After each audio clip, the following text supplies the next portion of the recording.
أشهد أن لا إله إلا الله وحده لا شريك له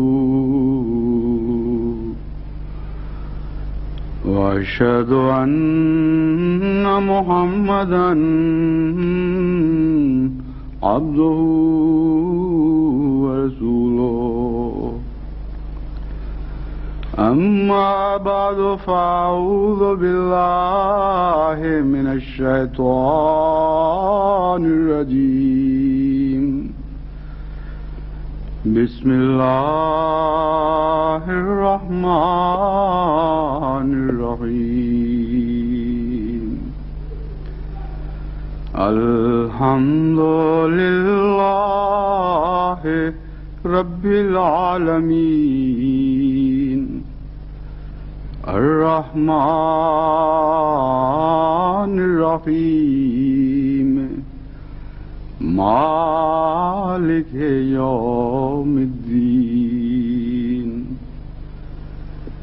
إياك نعبد وإياك نستعين اهدنا الصراط المستقيم صراط الذين أنعمت عليهم غير المغضوب عليهم ولا الضالين.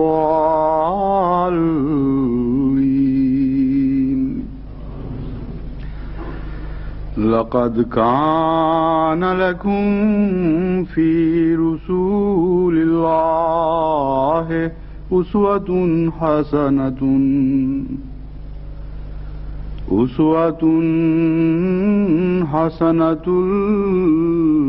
لمن كان يرجو الله واليوم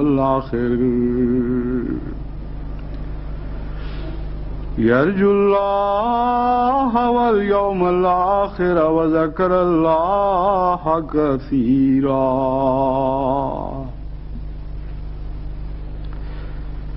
آل عمران. الذين يتبعون الرسول النبي الأمي الذي يجدونه مكتوبا عندهم في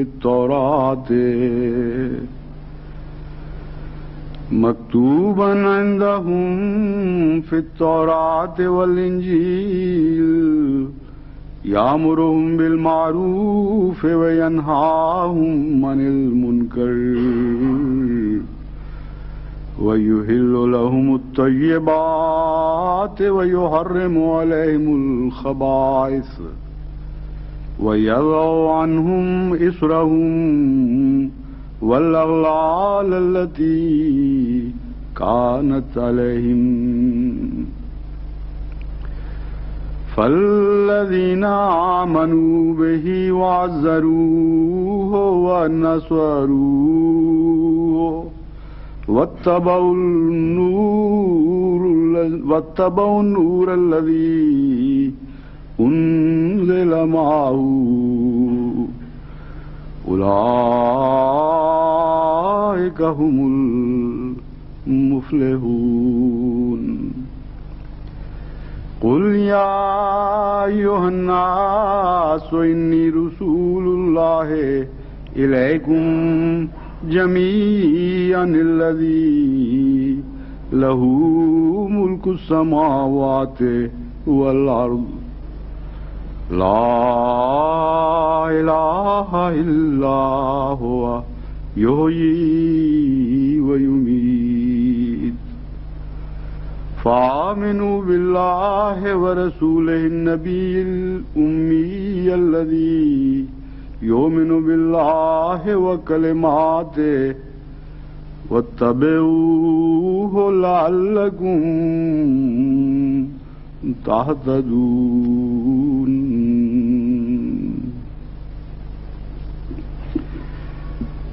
آج کل جماعت احمدیہ کو جو اسلامی عبادات اور شاعر سے روکا جا رہا ہے، اس کی بڑی وجہ یہ بیان کی جاتی ہے کہ تم ہماری نقالی کرتے ہو اور ہم تمہیں اپنی نقالی کی اجازت نہیں دے سکتے۔ یہ کہ میں ایک عجوبہ تصور ہے کہ سارے انسان کی تاریخ میں کبھی ایسا واقعہ اس سے پہلے نہیں ہوا۔ نقالی کرنے کے جرم میں اگر سزا دی گئی ہے تو صرف ایک مذہب میں یہ واقعہ ملتا ہے، اس لیے یہ کہنا تو درست نہیں کہ ساری دنیا میں یہ واقعہ نہیں ہوا۔ ہاں، ایک مذہب میں ایسا واقعہ ضرور گزرا ہے کہ جس میں نقالی کے جرم میں بعض لوگوں کو سزائیں دی گئیں اور مذہب کا حصہ بنا کر دی گئیں، اور وہ ہندو مذہب ہے۔ ہندو مت میں جو مختلف ذاتوں کے تصور ہیں، ان کی روح سے جو برہمن کو عبادت کے حقوق ہیں وہ شودر کو حاصل نہیں۔ اس لیے وہ جو برہمن کی عبادتیں ہیں ان میں اگر شودر بھی شامل ہو جائے اور وہی باتیں شروع کر دے جو برہمن کرتے ہیں تو اس کے لیے ایک سزا مقرر ہے، بلکہ کئی سزائیں مقرر ہیں۔ مثلا اگر وہ اللہ کا ذکر اس رنگ میں سنے جس رنگ میں برہمنوں کے لیے سننے کا حکم ہے تو اس کے کانوں میں سیسا پگھلایا جائے گا، اور اگر وہ دیکھے ان باتوں کو جن باتوں کو برہمن کو دیکھنے کا حکم ہے تو اس کی آنکھیں اندھی کر دی جائیں گی۔ غرضی کہ برہمن کا مذہب اور ہے اور شودر کا مذہب اور یہ سارے ہندو مذہب کے تابع ہی ہیں۔ اس لیے اس مذہب میں ایک مثال ہے، لیکن ایک فرق کے ساتھ کہ ایک ہی مذہب کے اندر دو مختلف طبقوں کو تعلیم دی گئی ہے۔ یعنی یہ نہیں کہا گیا کہ اچھے کام کی نقالی منع ہے، بلکہ ایک مذہب کے دو حصے بنا کر ان کے ذمے الگ الگ عبادتیں کی گئی ہیں، لیکن بہرحال اس کی سند موجود ہے۔ ہم سے جو یہ کہا جا رہا ہے کہ تم ہماری نقالی نہ کرو، اس کے لیے تو قرآن کریم میں کوئی سند موجود نہیں۔ اس کے لیے دیگر مذاہب میں، ہندو مت کو چھوڑ کر دیگر مذاہب میں بھی کوئی سند موجود نہیں، اور ہمیشہ اس کے برعکس نظارے نظر آتے ہیں۔ اگر کوئی شخص نقالی نہ کرے بلکہ مخالفت کرے تو یہ برا منایا جاتا ہے، اور امر واقعہ یہ ہے کہ دنیا میں بڑی بڑی سمجھدار قوموں نے ہمیشہ اپنی تہذیب کی نقالی کروا کر حکومت کی ہے، اور برعکس طریق کو پسند نہیں کیا۔ چنانچہ آپ دیکھیں کہ انگریزی حکومت کا جب عروج تھا تو خصوصیت کے ساتھ یہ اپنی تہذیب کی نقالی کرواتے تھے۔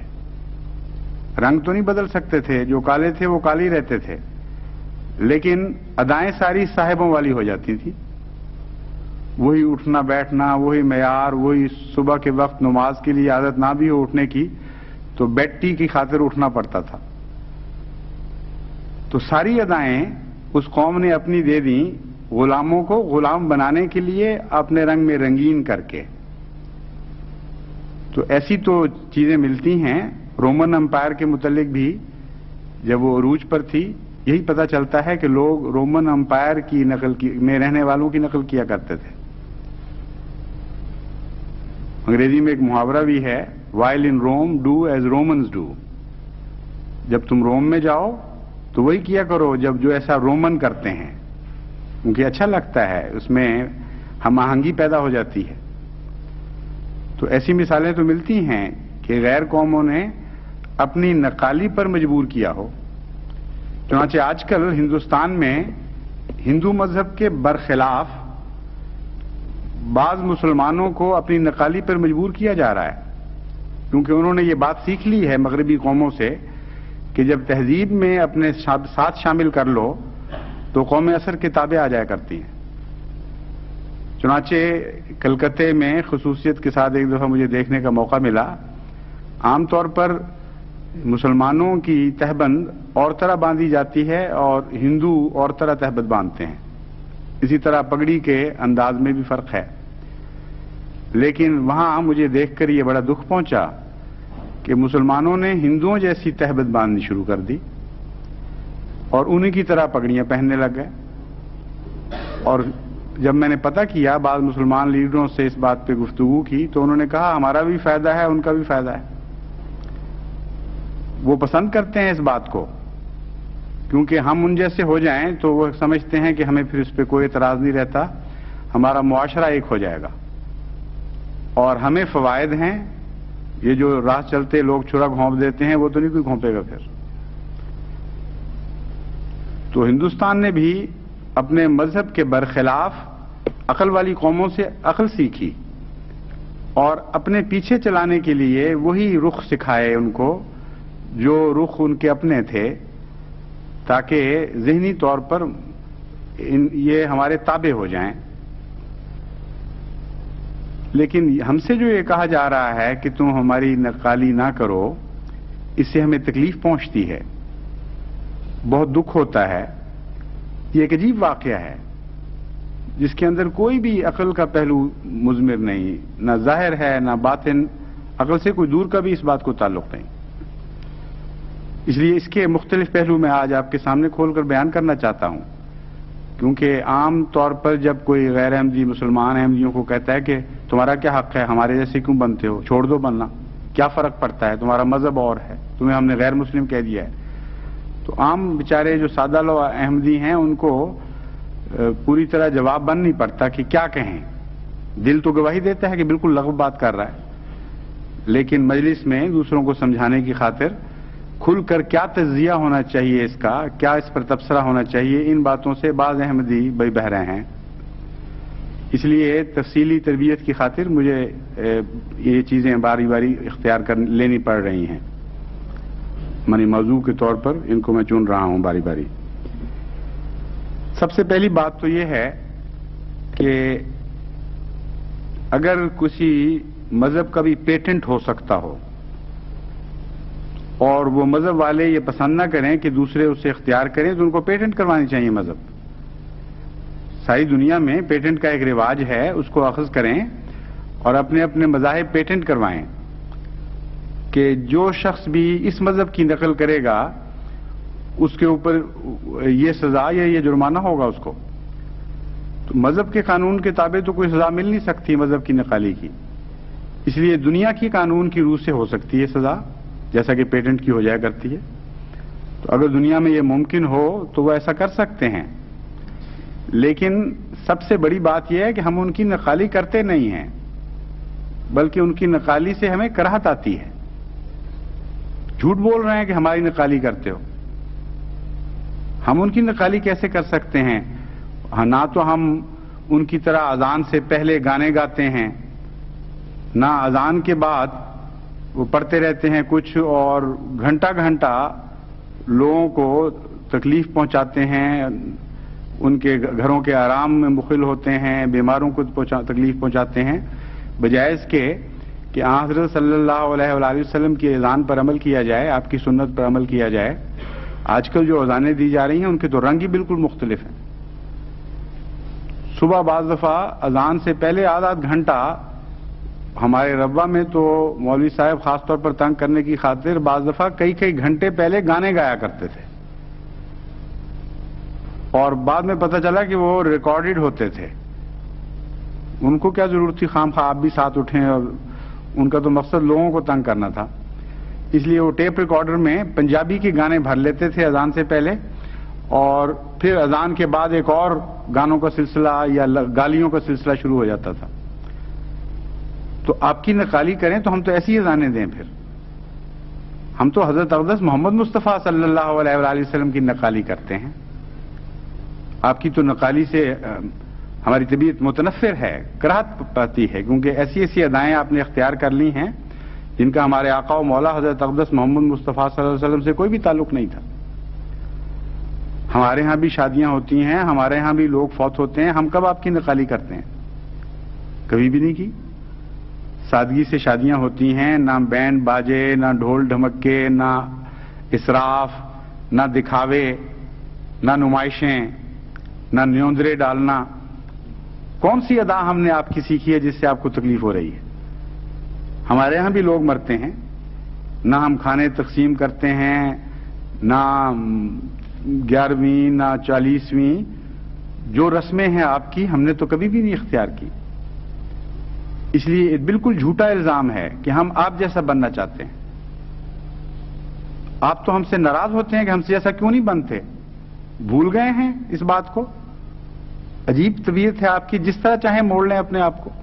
کل تک تو یہ الزام دیا کرتے تھے کہ ہماری طرح کیوں نہیں کرتے تم، ہاتھ کیوں نہیں اٹھاتے نماز کے فوراً بعد، 40ویں کیوں نہیں مناتے، 11ویں کیوں نہیں مناتے، فلاں شیرینی کیوں تقسیم نہیں کرتے، قوالیاں کیوں نہیں کرتے.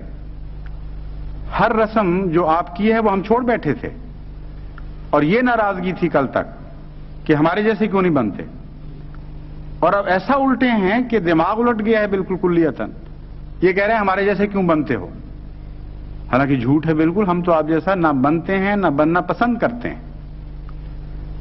ہم تو وہ بننا چاہتے ہیں جس کو اللہ تعالیٰ نے تمام دنیا کے لیے نمونہ بنایا تھا، یعنی حضرت اقدس محمد مصطفیٰ صلی اللہ علیہ وآلہ وسلم والذین معہ، اور ان لوگوں کی پیروی کرنا چاہتے ہیں اور کرنے کی کوشش کرتے ہیں جو حضور صلی اللہ علیہ وآلہ وسلم کے ساتھ تھے، یعنی آپ اور آپ کے ساتھیوں کی. اس لیے اگر آپ تجزیہ کریں الزام کا تو سارا الزام ہی جھوٹا ہے. اب یہ سوال باقی رہ جاتا ہے کہ حضرت صلی اللہ علیہ وآلہ وسلم کی غلامی سے کون سا دنیا کا قانون یا شریعت اسلامیہ کا قانون روک سکتا ہے یا روکتا ہے، اور کس حد تک غلامی سے روکتا ہے اور کس کو روکتا ہے. سارے قرآن کریم میں، تمام حدیث میں نہ کوئی آیت نہ کوئی حدیث اشارتاً یا کنایتاً بھی کسی کو حضرت صلی اللہ علیہ وآلہ وسلم کی غلامی سے روک رہی ہے، نہ قرآن پر عمل کرنے سے منع کیا جا رہا ہے.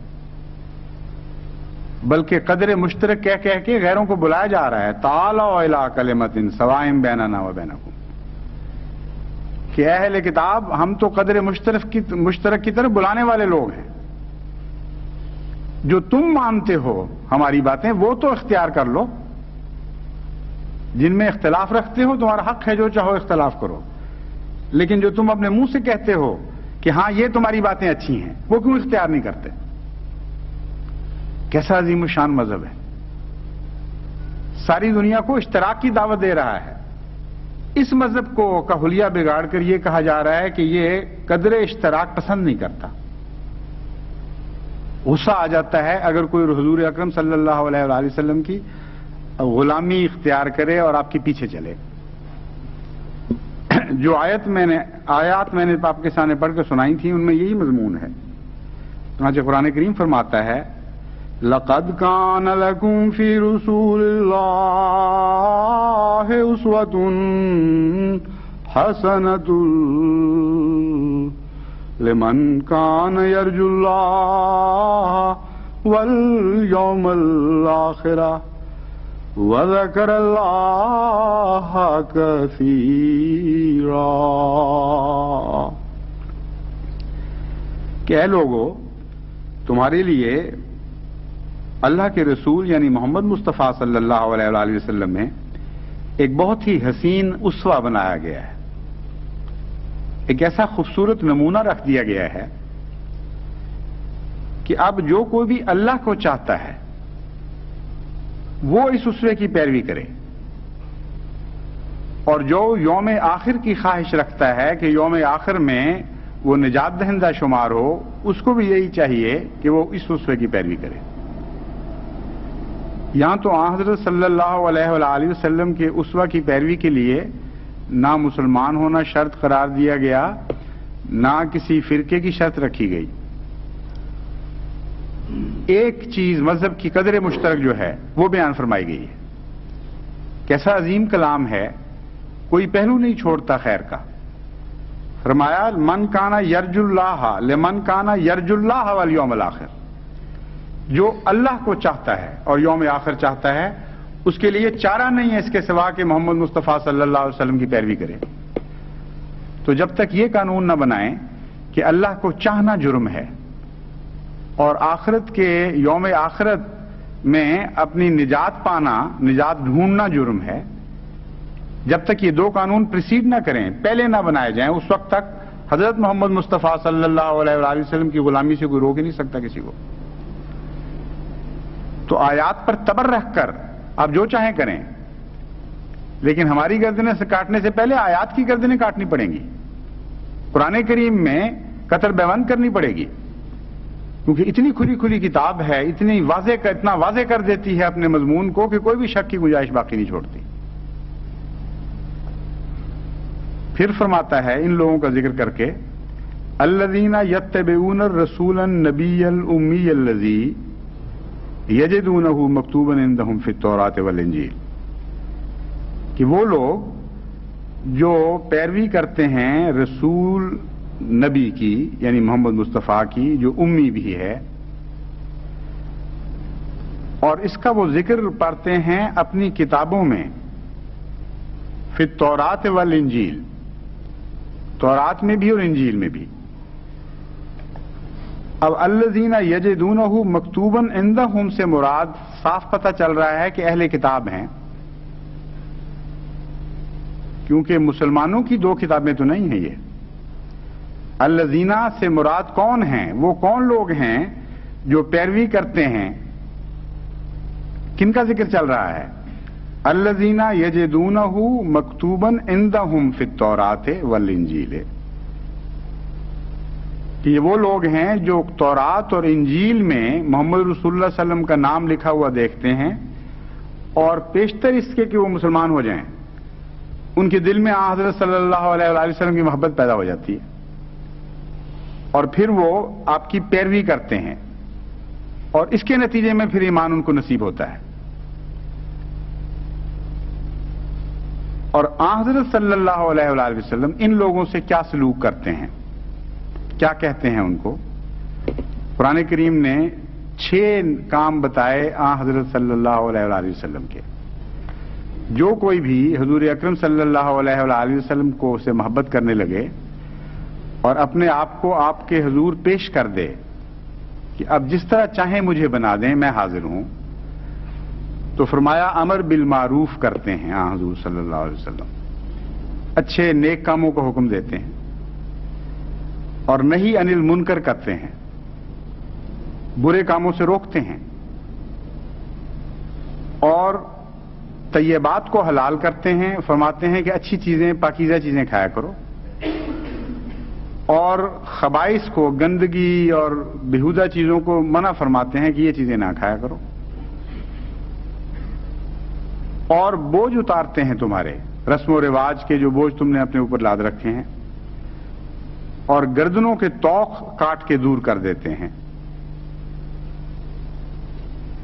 یہ 6 احسانات ہیں حضرت صلی اللہ علیہ وآلہ وسلم کے جو آپ کے اسوے میں ملتے ہیں. اس کے مقابل پر فرمایا پھر ایمان لے آؤ. ایسے شخص پر ایمان لانا ضروری ہے، کیونکہ آخر پر ان ساری باتوں کو بیان کرنے کے بعد فرمایا آمنوا باللہ ورسولہ، کیونکہ اہل کتاب کا ذکر چل رہا تھا، اس لیے فرمایا ایسا رسول جو اتنا بڑا تمہارا محسن ہے، ایسے اچھے کام کر رہا ہے، ایسی پاکیزہ تبدیلیاں تمہارے اندر پیدا کر رہا ہے، آمنوا باللہ ورسولہ، اللہ اور اس رسول پر ایمان لے آؤ.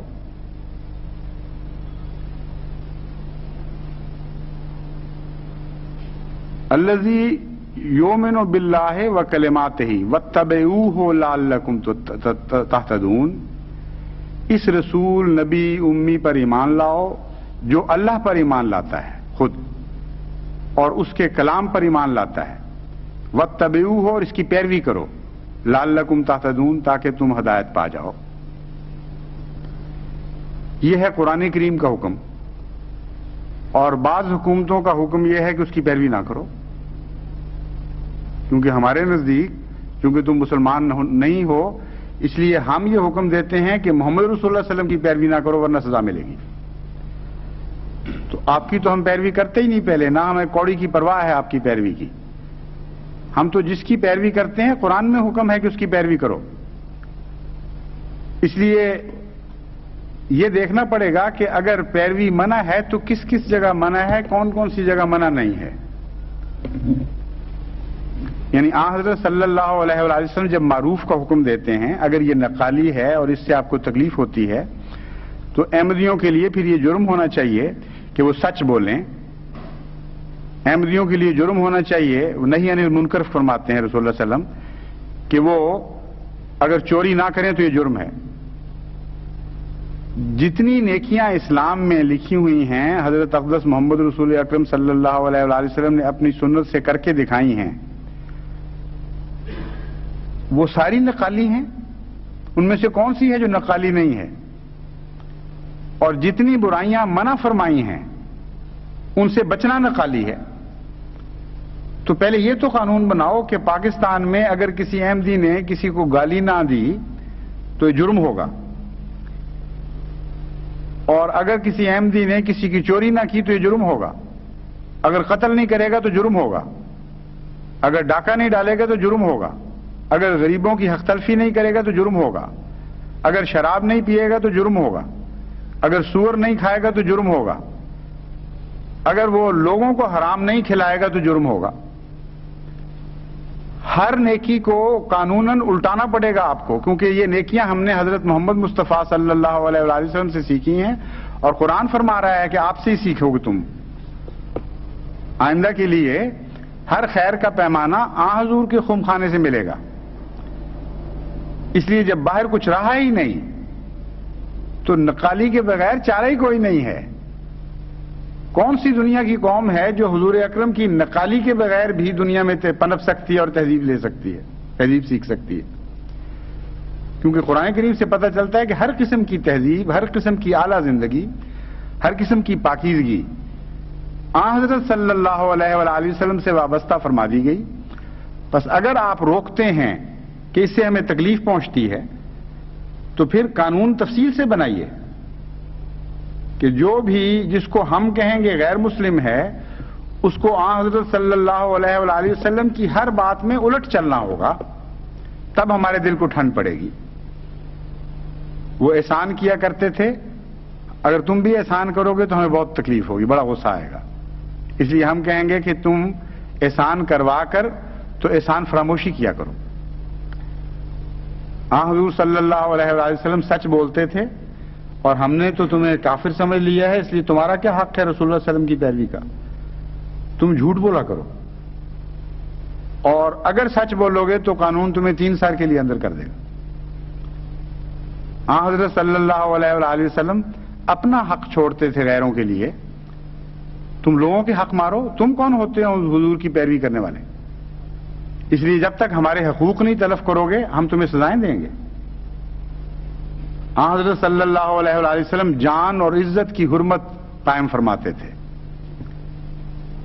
اس لیے تم کون ہوتے ہو کہ جان اور عزت کی حرمت قائم کرو؟ یہ شکلیں ہیں حضور صلی اللہ علیہ وسلم کی، یہ کام تھے جو آپ کیا کرتے تھے، ان چیزوں کی طرف لوگوں کو بلاتے تھے. تو سارا اسلام چھوڑ کر آپ کو صرف اذان کہاں سے نظر آ گئی ہے، یا مسلمان کہلانا کہاں سے نظر آ گیا کہ بس یہی 2 چیزیں ہیں گویا اسلام کی؟ میں آپ کو وجہ بتاتا ہوں کیوں باقی چیزیں بھول گئیں.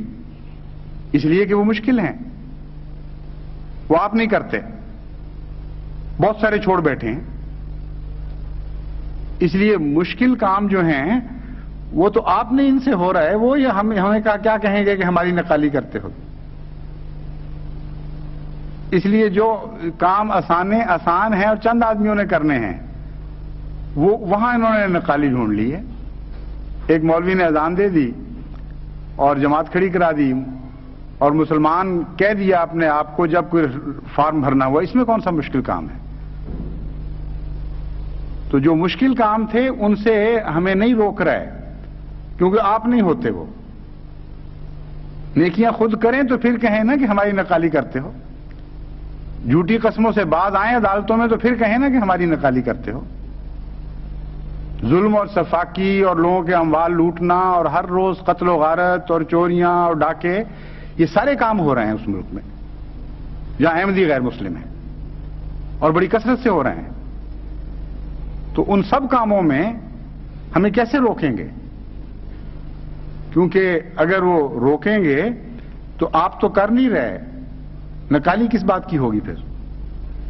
بس یہ دو آسان کام ہیں، اس میں بڑی آسانی کے ساتھ الزام لگ سکتا تھا کہ نقالی کرتے ہو، کیونکہ ہر مسجد میں اذان ہوتی ہے، اور ہر مسلمان جو مسلمان کہلانا چاہتا ہے، ہر وہ شخص، خواہ دل میں ایمان ہو یا نہ ہو، ساری زندگی اس نے کبھی نماز پڑھی ہو یا نہ پڑھی ہو، بدکاریوں میں مبتلا ہو، چور ہو، چکا ہو، کمیونسٹ ہو چکا ہو، اسلام پر ہنستا ہو، اس کے لیے مسلمان کہنا کون سا مشکل کام ہے؟ اور اگر اس کے دل میں کوئی تقوی ہی نہیں ہے تو حضرت مسیح موعود علیہ الصلوۃ والسلام کا انکار کرنا اس کے لیے کون سا مشکل ہے؟ 100 بسم اللہ کر کے وہ یہ 2 شرطیں پوری کرے گا۔ تو یہ وجہ ہے جو انہوں نے چنی ہیں یہ باتیں، تبلیغ چھوڑ دی ہے خود۔ ہمیں جو تبلیغ والے معاملے میں ایک استثناء ہے، میں اس لیے الگ اس کو کہہ رہا ہوں، غیروں میں تبلیغ چھوڑ دی ہے، اور ہمیں تبلیغ سے اس لیے منع کرتے ہیں کہ اس کے نتیجے میں تمام دنیا میں احمدیت کا غلبہ ہو جائے گا۔ وہ تو براہ راست ہٹ کرتی ہے، چونکہ تبلیغ اس لیے یہ مشکل بنی ہوئی ہے ان کو، ورنہ تو خود بھی تبلیغ چھوڑ بیٹھے ہیں۔ عام دستور تو یہ ہے کہ جو خود چھوڑ بیٹھے ہیں ان میں منع نہیں کیا، جو خود کرنا آسان تھا وہ منع کر دیا۔ ایک تیسری چیز تبلیغ ہے، وہ کیوں فرق کیا گیا وہ میں بتا رہا ہوں، کیونکہ تبلیغ کے متعلق یہ سمجھتے ہیں کہ اگر تبلیغ کی ان کو اجازت دی گئی تو اس تیزی کے ساتھ جماعت پھیلتی چلی جائے گی کہ ایک ہماری اکثریت اقلیت میں تبدیل ہو جائے گی، اور ان کی اقلیت اکثریت میں تبدیل ہو جائے گی، اس لیے مجبوری ہے۔ بہرحال یہ تمام امور وہ ہیں جو آن حضرت صلی اللہ علیہ وآلہ وسلم فرمایا کرتے تھے اور جن کی طرف لوگوں کو بلایا کرتے تھے، اور اللہ تعالیٰ فرماتا ہے کہ جو لوگ یہ کام کرتے ہیں، یعنی محمد رسول اللہ صلی اللہ علیہ وسلم کی نقالی کرتے ہیں، اولئک هم المفلحون، جو لوگ اللہ سے پیار کرتے ہیں، اللہ کو چاہتے ہیں، وہ نیک لوگ ہیں، نجات دہندہ ہیں۔ جو لوگ آخرت کے دن سرخرو ہونا چاہتے ہیں وہ نجات دہندہ ہیں۔ تو یہ سارے قانون پہلے بنانے پڑیں گے کہ اللہ کو چاہنا جرم ہے اس ملک میں، یوم آخرت میں سرخرو ہونا جرم ہے، حضرت صلی اللہ علیہ وآلہ وسلم کی نیک باتوں میں پیروی جرم ہے، اور پھر نیک باتوں کی تفصیل بتائی جائے، اور جتنی بڑی نیکی اتنی بڑی پھر سزا ملنی چاہیے، کیونکہ جرم بھی اتنا بڑا ہوگا۔ اگر سچائی سب سے بڑی نیکی ہے تو سب سے بڑی سزا سچائی پہ ملنی چاہیے۔ اور یہ آپ سمجھ رہے ہوں گے کہ یہ ایسی باتیں ہیں جو ہو نہیں سکتی، کچھ ہو بھی چکی ہیں ان میں سے۔ اس وقت پاکستان دنیا کا ایک واحد ملک ہے جہاں سچائی کے جرم میں سزا مقرر ہو چکی ہے۔ مثلا جب احمدی کو کہتے ہیں کہ تم اپنے آپ کو غیر مسلم کہو، تو وہ شخص جو دل سے حضرت محمد مصطفیٰ صلی اللہ علیہ وآلہ وسلم پر ایمان رکھتا ہو اور قرآن کو تعمیل کے قابل واجب التعمیل کتاب سمجھتا ہو، اور اس کے سارے ایمان کی بنیادیں وہی ہوں جو قرآن کریم نے مقرر فرمائی ہیں، تو جب وہ منہ سے یہ کہے گا کہ میں غیر مسلم ہوں تو جھوٹ بول رہا ہوگا۔ بس ایک ہی ملک ہے ساری دنیا میں جہاں جھوٹ کی سزا مقرر ہوئی ہے، جھوٹ کی سزا نہیں، جھوٹ پر شاباش مقرر ہوئی ہے، اور سچ پر سزا مقرر ہو گئی ہے۔ تو میں نے جیسا کہ پہلے بھی بیان کیا تھا، قرآن کریم کی تعلیم ایسی عظیم الشان کی تعلیم ہے کہ جب اس کو آپ چھوڑتے ہیں آپ کے اندر کجیاں پیدا ہو جاتی ہیں، اور لغویات آپ کی ظاہر ہونی شروع ہو جاتی ہیں۔ آپ کے لیے چارہ نہیں رہتا کہ قرآنی تعلیم کو چھوڑنے کے بعد لغویات اور کجیوں سے خود بچ سکیں۔ تو چونکہ قرآنی تعلیم کے خلاف ایک حکم دیا تھا، اس کی لغویت خود بخود ظاہر ہونی شروع ہو گئی۔ عملاً یہ پہلا قدم اٹھا لیا گیا ہے اس ملک میں کہ سچ بولنے کی سزا 3 سال قید و مشقت اور لامتناہی جرمانہ بھی ہو سکتے ہیں۔ سچ اور جھوٹ کی تعریف اس کے سوا ہو ہی نہیں سکتی کہ جو انسان سمجھتا ہو اس کے خلاف بیان دے. سچ یہ نہیں ہے کہ واقعتاً وہ بات درست ہے کہ نہیں. سچ یہ ہے کہ جو میں نے دیکھا اور میں نے سمجھا اس کو بیان کروں. مثلا زاویہ نگاہ بدلنے سے چیزیں مختلف دیکھی جاتی ہیں. ایک انسان کی آنکھ میں بیماری ہے، وہ سبز دیکھتا ہے. اگر وہ ڈاکٹر کے پاس جائے اور وہ ڈاکٹر کہے کہ یعنی کالے کو سبز دیکھتا ہے یا سبز کو سرخ دیکھتا ہے، اس قسم کی بیماریاں ہوتی ہیں آنکھوں کی. یا یوں کہنا چاہیے کہ سبز رنگ نہیں دیکھ سکتا، صرف کالا ہی سبز کو دیکھتا ہے. کلر بلائنڈنس اسی کو کہتے ہیں. ریڈ نہیں دیکھ سکتا، گرین نہیں دیکھ سکتا، وہ دونوں بلیک اینڈ وائٹ یا ان کے شیڈز نظر آتے ہیں اس کو. تو یہ جو شکل ہے، اس میں اگر ایک آدمی ڈاکٹر کے پاس جاتا ہے، وہ کہتا ہے کہ بتاؤ کیا دیکھ رہے ہو تم، اور اس کو سبز رنگ سیاہ نظر آ رہا ہو، اگر وہ یہ کہے کہ مجھے سبز نظر آ رہا ہے تو جھوٹ بول رہے ہیں، حالانکہ واقعتاً وہ سبز ہے. اس لیے سچ اور جھوٹ کا تعلق ہر ذات کے اندرونے سے ہے. واقعتاً کوئی چیز سچ تھی یا نہیں تھی، اس بات کا تعلق تحقیق سے ہے، اور سب سے زیادہ حقیقی علم اللہ رکھتا ہے. لیکن جہاں تک انسان کا تعلق ہے، سچ اس کو کہتے ہیں جو وہ سمجھ رہا ہے، جو وہ دیکھ رہا ہے. اگر اس کے برخلاف بیان کرے گا تو وہ جھوٹا ہے. تو اگر ہم اسلام کو سچا سمجھ رہے ہیں تو اس کے برخلاف بیان کرنے سے لازماً جھوٹے ثابت ہوں گے. ایک خرابی تو ان کو یہ اختیار کرنی پڑ رہی ہے. دوسرے یہ کہ نہ صرف جھوٹا بنانا چاہتے ہیں بلکہ مکذب بنا رہے ہیں. یعنی جب کہتے ہیں تم کہو ہم غیر مسلم ہیں، تو غیر مسلم بغیر تعریف کے تو کوئی چیز نہیں ہے، نہ کسی مذہب کا نام ہے. غیر مسلم ایک منفی نام ہے جس کے نتائج بھی محض منفی ہیں. یعنی ہندو سکھ کہنا تو اور بات ہے، لیکن جب آپ غیر مسلم کہتے ہیں تو یہ ایک منفی مذہب ہے، جس کا مطلب ہے کہ مسلم نہیں ہو، اسلام کی تکذیب کرنے والے ہو. اس لیے کہتے ہیں تم اپنے آپ کو غیر مسلم کہو، یعنی انکار کرو کہ خدا ایک ہے. اس کے بغیر غیر مسلم بن نہیں سکتا. یہ کہو کہ حضرت اقدس محمد مصطفیٰ صلی اللہ علیہ وسلم نعوذ باللہ جھوٹے تھے اور سب قرآن اپنی طرف سے بنا لیا تھا. یہ کہو کہ فرشتوں کا کوئی وجود نہیں ہے، نہ جنت جہنم حق ہیں، یوم آخرت سب قصوں کی باتیں ہیں. اور یہ کہو کہ یہ قرآن کیا حقیقت رکھتا ہے، کچھ بھی اس کے معنی نہیں. یہ ساری باتیں کہو تب غیر مسلم بنتے ہو. اور جب وہ ہمیں کہتے ہیں غیر مسلم کہو اپنے منہ سے، تو صرف یہ نہیں کہتے کہ تم جھوٹ بولو اپنے لیے، وہ کہتے ہیں ان سب سچوں کی تکذیب بھی کرو ساتھ. کاذب بھی بنو، مکذب بھی بنو. یہ قانون بنا ہے اس وقت ملک میں.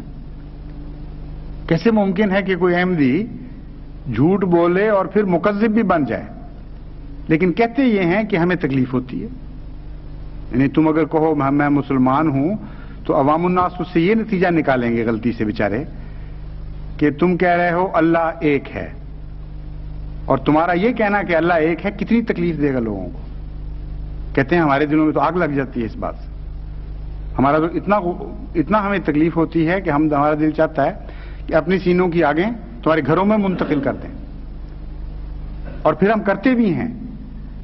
یعنی غیر احمدی علماء کا یہ ہے اصل دعویٰ. کہتے ہیں دیکھ لو ہم سارے پاکستان میں تقریریں کر رہے ہیں کہ ان کے گھروں کو آگ لگا دو، جب تک یہ اپنے آپ کو غیر مسلم نہ کہیں. تو گویا سینے کے اندر وہ آگ جو تم نے بھڑکا دی ہے اللہ کو ایک کہہ کر، وہ تو بجھ ہی نہیں سکتی جب تک تمہارے گھروں کو ہم آگ نہ لگا دیں. تم کہتے ہو حضرت اقدس محمد مصطفیٰ صلی اللہ علیہ وآلہ وسلم سچے ہیں اور واجب التعمیل ہیں، ان کی پیروی کرنا ضروری ہے. کہتے ہیں اتنا بڑا ظلم.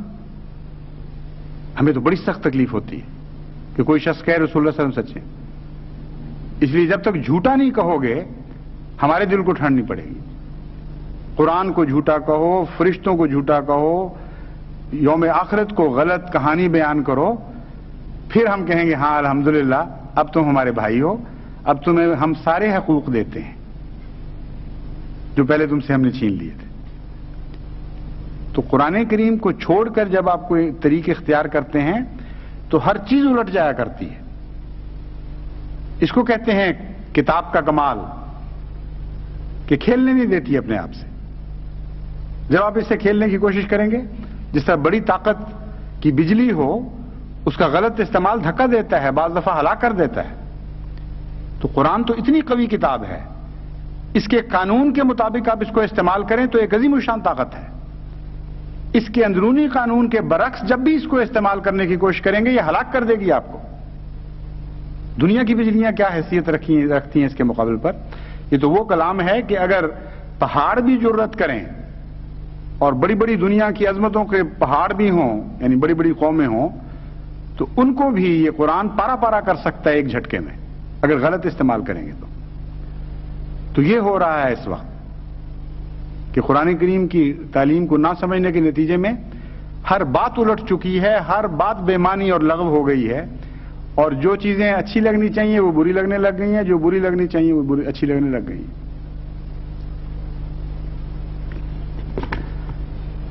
قرآن کریم ایک ایسی کامل کتاب ہے کہ ہر احتمال کو ملحوظ رکھتے ہوئے اس کا بھی ذکر فرماتی ہے اور کوئی احتمال بھی باقی نہیں چھوڑتی۔ چنانچہ یہ کہنا اس پہلی آیت میں جو فرمایا گیا کہ یہ وہ لوگ ہیں جو یہ کام کرتے ہیں اور یہی ہیں جو ہدایت یافتہ ہیں یا نجات یافتہ ہیں، تو یہ سوال جیسا کہ اٹھایا گیا ہے، اس پر میں بحث کر چکا ہوں کہ یہ ساری چیزیں مسلمانوں کے لیے ہیں، غیر مسلموں کو کوئی حق نہیں ہے آن حضرت کی پیروی کرنے کا۔ وہ نافرمانی کریں گے تو ہمیں ٹھنڈ پڑے گی۔ اگلی آیت میں قرآن کریم انہی علماء کو مخاطب ہے، فرماتا ہے کہ ایسی کوئی بات نہیں، محمد مصطفیٰ صلی اللہ علیہ وآلہ وسلم نہ کسی قوم کے لیے ہیں نہ کسی ایک مذہب کے لیے ہیں، بلکہ ساری کائنات کے لیے خدا نے ان کو بنا کے بھیجا ہے۔ اور یہاں یا ایھا الذین آمنوا کہہ کے مخاطب نہیں فرمایا، بلکہ فرمایا قل یا ایھا الناس انی رسول اللہ الیکم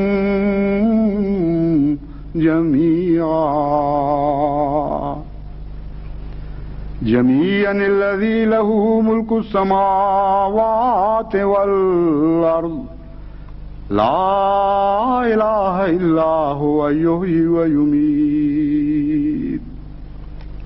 کہ اے محمد صلی اللہ علیہ وآلہ وسلم یہ اعلان کر دے اور ان کے دماغوں کی پیدا کردہ ہر قسم کی غلط فہمیوں کو دور کر دے۔ یا ایھا الناس انی رسول اللہ الیکم جمیعا، اے بنی نوع انسان، اے آدم کی تمام اولاد جو روئے زمین پر بستے ہو، مجھے خدا نے تم سب کے لیے رسول بنا کے بھجوایا ہے۔ اور کیوں نہ ہو، میں اس خدا کی باتیں کرنے آیا ہوں الذی لہ ملک السماوات والارض، جو زمینوں کا بھی خدا ہے اور آسمانوں کا بھی خدا ہے، وہ ساری کائنات کا مالک ہے۔ لا الہ الا هو یحیی و یمیت، وہ ایک ہی خدا ہے، اس کے سوا اور کوئی نہیں، وہی ہے جو زندہ کرتا ہے اور وہی ہے جو مارتا ہے۔ بس اے زندگی کے خواہاں میری طرف آؤ، اور اے موت سے ڈرنے والوں تم بھی میری طرف آؤ، کیونکہ آج اس خدا کی ملوکیت میں تقسیم کر رہا ہوں، اس کی ملکیت میں تقسیم کر رہا ہوں جو زندگی اور موت کا خدا ہے۔ یہ اعلان ہے حضرت اقدس محمد مصطفیٰ صلی اللہ علیہ وآلہ وسلم کا، جو تمام بنی نوع انسان کے لیے کو خیر میں شامل کر رہا ہے، کسی کو بھی اپنے خیر کے کسی ایک ذرے سے بھی باہر نہیں نکال رہا۔ تو اگر کوئی توہمہ دل میں تھا بھی، کوئی وہم باقی بھی تھا کہ شاید یہ ساری اچھی باتیں ان لوگوں کے لیے ہیں جن کو ہم مسلمان سمجھتے ہیں، تو اللہ نے فرمایا نہیں، یہ تو سارے انسانوں کے لیے ہیں۔ پھر فرمایا وَاتَّبِعُوهُ لَعَلَّكُمْ تَهْتَدُونَ، پیروی کرو اس کی، اگر تم ہدایت چاہتے ہو تو اس رسول کی پیروی کے سوائے اے بنی نوع انسان تمہارا گزارا نہیں ہے۔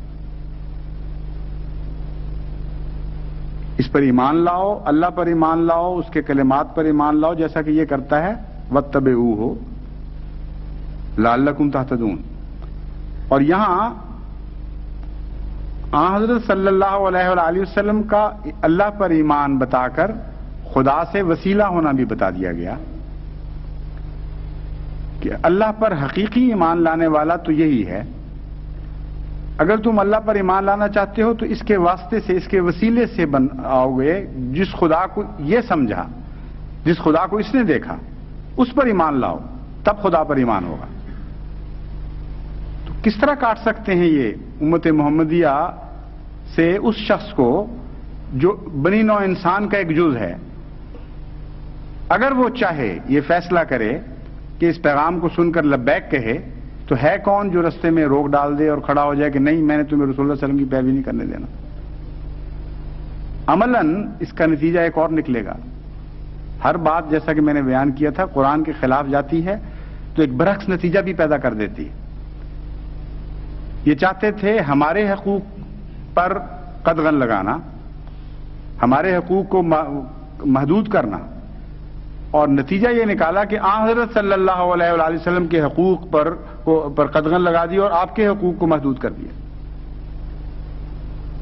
اگر وہ ہمارے لیے رسول نہیں ہیں تو قرآن تو کہتا ہے بنی نوع انسان کے لیے رسول ہیں۔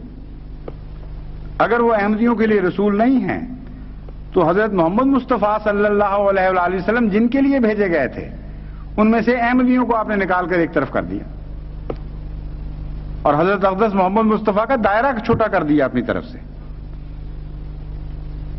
تو دیکھیے قرآن کریم کی نافرمانی تو آپ کو کہیں کبھی نہیں چھوڑے گی۔ حملہ کسی اور جگہ کرنا چاہتے تھے، وار کہیں اور پڑ رہا ہے۔ جیسے بعض لوگ بیمار ہو جاتے ہیں، قدم کسی اور طرف رکھنا چاہتے ہیں، اور طرف پڑ جاتا ہے قدم۔ تو مخبوط الحواس ہو جاتے ہیں وہ لوگ جو قرآن کریم کی تعلیم اور اس کی روح کو چھوڑ کر پھر کوئی اقدام کرنے کی کوشش کرتے ہیں۔ ہر قدم لازماً غلط پڑے گا اگر قرآنی تعلیم کو آپ چھوڑ دیں گے تو، اور یہ اس کا نمونہ ہے۔ قرآن کہہ رہا ہے سارے اے بنی نوع انسان تم سب کے لیے رسول ہے اور تم سارے اس کی اطاعت کرو اور اس کی پیروی کرو، اور یہ کہہ رہے ہیں نہیں سب کے لیے رسول نہیں ہے۔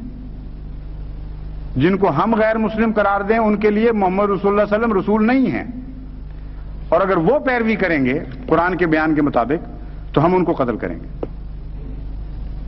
گویا کہ کچھ قتل کرنے والے اس جرم میں قتل ہو رہے ہوں گے کہ سچ رسول اکرم صلی اللہ علیہ وآلہ وسلم کی پیروی کر رہے تھے، اور یہ سارے جرم قرار دینے پڑیں گے۔ سیرت کے اوپر پہلے مضمون تیار ہوگا کہ یہ باتیں ہیں جو سیرت کا حصہ ہیں، اور اول سے آخر تک سارے جرائم بن جائیں گے ان کے لیے جن کو یہ غیر مسلم سمجھتے ہیں۔ یعنی سیرت کی دو شکلیں بن جائیں گی۔ یہی سیرت بالکل بنی نوع انسان کے حقوق سے تعلق رکھنے والی سیرت، بعض لوگوں کے لیے نیکی اور بعض لوگوں کے لیے جرم۔ تو کسی پہلو سے بھی کوئی عقل کی بات ایسی نظر نہیں آتی جس کے یہ پیچھے پڑے ہوئے ہیں۔ تبھی قرآن کریم یہ ایک آیت میں ان لوگوں کے حال کے ذہنوں کا نقشہ کھینچتا ہے، الیسا فیکم رجل الرشید، ایک بھی عقل والا تم میں باقی نہیں رہا۔ کیوں نہیں دیکھتے بڑی بڑی کرسیوں پہ بیٹھے ہوئے ہم کر کیا رہے ہیں؟ بہرحال جہاں تک جماعت احمدیہ کا تعلق ہے وہ تو حضرت اقدس محمد مصطفیٰ صلی اللہ علیہ وآلہ وسلم کا دامن نہیں چھوڑے گی۔ اور یہ جو لوگ کہتے ہیں کہ میں بار بار کہتا ہوں بڑی شدت اور قوت کے ساتھ کہ لازماً ہم جیتیں گے، کیوں کہتا ہوں؟ اس لیے کہ اب یہ حضرت اقدس محمد مصطفیٰ صلی اللہ علیہ وآلہ وسلم پر حملہ کر رہے ہیں اور قرآن پر حملہ کر رہے ہیں۔ جس تعلیم سے ہمیں روکتے ہیں وہ قرآن کی تعلیم ہے، جس سنت سے ہمیں باز رکھنے کی کوشش کر رہے ہیں وہ محمد مصطفیٰ صلی اللہ علیہ وآلہ وسلم کی سنت ہے۔ اور یہ وہ دو ایسی چیزیں ہیں جن کی خدا سب سے زیادہ غیرت رکھتا ہے۔ ناممکن ہے کہ قرآن پر حملہ کرنے دے خدا ان کو اور چھوڑ دے خالی، اور سنت محمد مصطفیٰ صلی اللہ علیہ وآلہ وسلم پر حملہ کرنے دے اور باز پرس نہ فرمائے۔ اس لیے ان کا معاملہ تو اب براہ راست خدا سے ٹکر کا معاملہ بن چکا ہے۔ جہالت کی حد ہے کہ قرآنی تعلیم پر عمل کرو گے تو ہمیں غصہ آئے گا۔ حضرت صلی اللہ علیہ وآلہ وسلم کی غلامی کا دم بھرو گے تو ہمیں اتنی تکلیف ہوگی کہ جب تک تمہیں مار نہ لیں، تمہیں قتل نہ کر لیں، تمہیں انسانی حقوق سے محروم نہ کر لیں، ہمارا سینہ ٹھنڈا نہیں ہوگا. یہ شکل بن چکی ہے اب. تو اللہ فضل فرمائے، جو قوم کی موجودہ حالت ہے یہ بہت ہی خطرناک ہے، اور مظالم میں بڑھتے چلے جاتے ہیں، رکتے نہیں ہیں کسی جگہ. مثلا میں نے آپ کو سنایا تھا باجوہ صاحب وغیرہ کا قصہ کہ کس قدر ان پر ظلم ہوا. یعنی بوڑھے بزرگ گھروں میں بیٹھے ہوئے، اس جرم میں ان کو پکڑ کے گھروں سے نکالا گیا کہ آپ ایک مولوی کو اغوا کرنے کی کوشش میں شامل تھے. ان کی عمریں دیکھو، ان کے مقام دیکھو، ان کا سابقہ ریکارڈ دیکھو. تمام دنیا کی پولیس میں سے جو جاہل سے جاہل لوگ بھی ہیں وہ بھی ان باتوں کا خیال رکھتے ہیں، لیکن ایک توقع تھی انصاف کی کہ شاید عدالتوں میں انصاف مل جائے. اب ان کی حالت یہ ہے کہ ہائی کورٹ نے کل ضمانت یہ کہہ کر مسترد کی ہے کہ ہمیں حکومت کی طرف سے حکم آیا ہے کہ ہم اس مقدمے کو تم سے لے کر فوجی عدالت میں دینا چاہتے ہیں، اس لیے تم بااختیار ہی نہیں ہو کسی ضمانت کو قبول کرنے. یعنی صاف معلوم ہوتا ہے کہ اس مقدمے میں کچھ بھی نہیں ہے، جھوٹ ہی جھوٹ ہے. لیکن یہ فیصلہ کر چکے ہیں کہ ہم نے ظلم سے باز نہیں آنا. اس لیے کب تک خدا ان کو ظلم کی اجازت دیتا ہے یہ تو ہم نہیں کہہ سکتے، لیکن ہر قدم سفاکی کی طرف اٹھ رہا ہے یہ ہم کہہ سکتے ہیں. اور کب اللہ تعالیٰ کی طرف سے وہ تقدیر ظاہر ہوگی جو مجرموں کے حق میں ہمیشہ ظاہر ہوا کرتی ہے یہ بھی ہم نہیں کہہ سکتے. لیکن یہ جانتے ہیں کہ جب تک اللہ ہمیں آزمائے گا ہم صبر کا دامن ہاتھ سے نہیں چھوڑیں گے اور مسلمین کہتے ہوئے جان دیں گے، راضی برضا رہتے ہوئے اپنا سب کچھ لٹائیں گے. ایک بھی ایسا احمدی نہیں ہوگا انشاءاللہ تعالی جو خدا تعالیٰ پر شکوہ کرتا ہوا مر رہا. وہ مالک ہے، لہو ملک السماوات والارض، ہم تو اس پر ایمان لائیں. اس لیے جب تک چاہتا ہے اپنے بندوں کو آزمائے گا، ہم انشاءاللہ تعالی غلامی کی ساری شرطیں پوری کریں گے. یہ بات کبھی نہ چھوڑیں اپنے ہاتھ سے. صبر حضرت اقدس محمد مصطفیٰ صلی اللہ علیہ وآلہ وسلم سے سیکھیں، اور جس طرح آپ نے صبر کیا ہے ویسا صبر کریں. اس صبر کے دوران کئی لوگ ہیں جو مظلومی کی حالت میں مرے تھے، کتنے ہی تھے جو تکلیفیں برداشت نہ کر کے جان دے گئے پیشتر اس کے کہ فتح مکہ ہوتی. امر واقعہ یہ ہے کہ آن حضرت صلی اللہ علیہ وآلہ وسلم کی زندگی کے تقریباً تمام دن ہی صبر میں گزرے ہیں. فتح مکہ کے بعد تو 1 سال صرف آپ زندہ رہے اس دنیا میں، اور پھر جلد وصال ہو گیا. اور مدینہ کا دور بھی تو مظلومیت کا دور تھا. ادھر سے حملے ہو رہے تھے غیروں کی طرف سے، ادھر سے گھر کے اندر یہودی ریشہ دیوانیاں کرتے تھے، کہیں زہر دیا جاتا تھا، کہیں چکی کے پاٹ پھینکے جاتے تھے اوپر سے، کہیں مسلمان عورتوں کی بے عزتیاں کی جاتی تھیں اور دکھ دیا جاتا تھا حضور صلی اللہ علیہ وسلم کو. تو ساری زندگی دکھوں میں کٹی. آخری جو 1 سال یا 1.5 سال کی زندگی ہے وہ ہے جس کو آپ کہہ سکتے ہیں کہ یہ امن کا دور آیا تھا.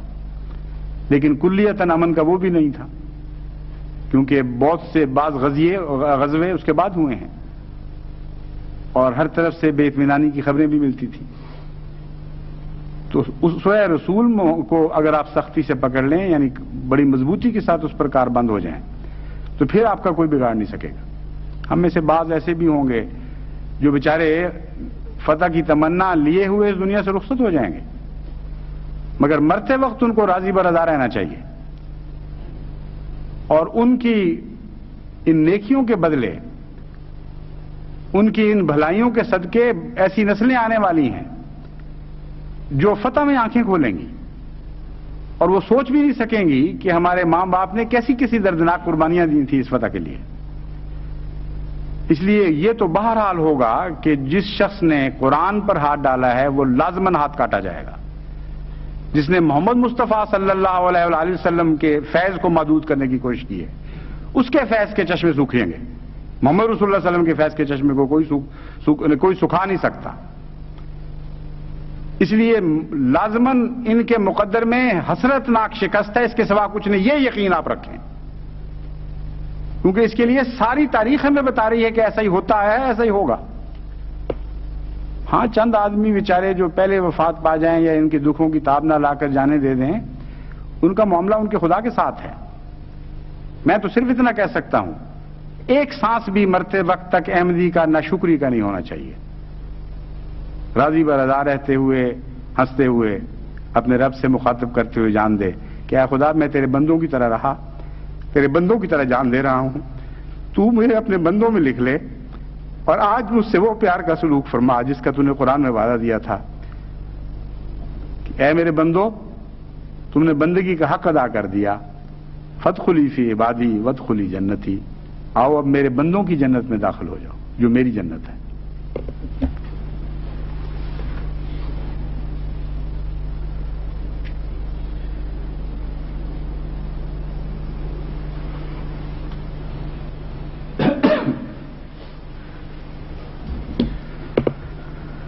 الحمد للہ نحمدہ ونستعینہ ونستغفرہ ونؤمن بہ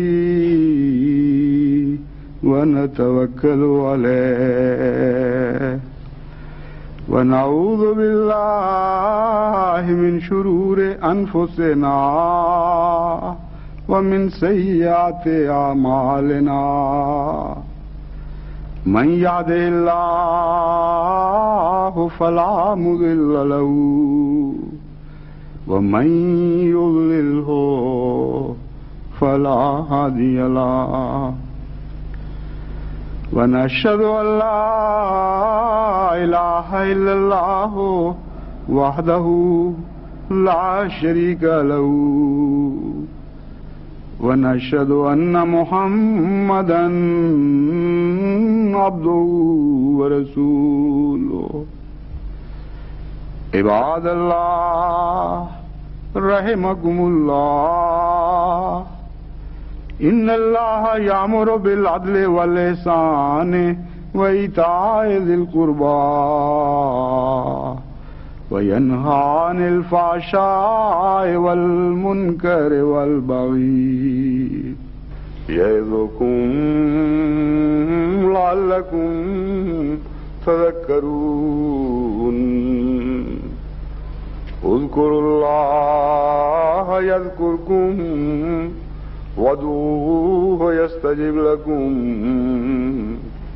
ولذكر الله أكبر۔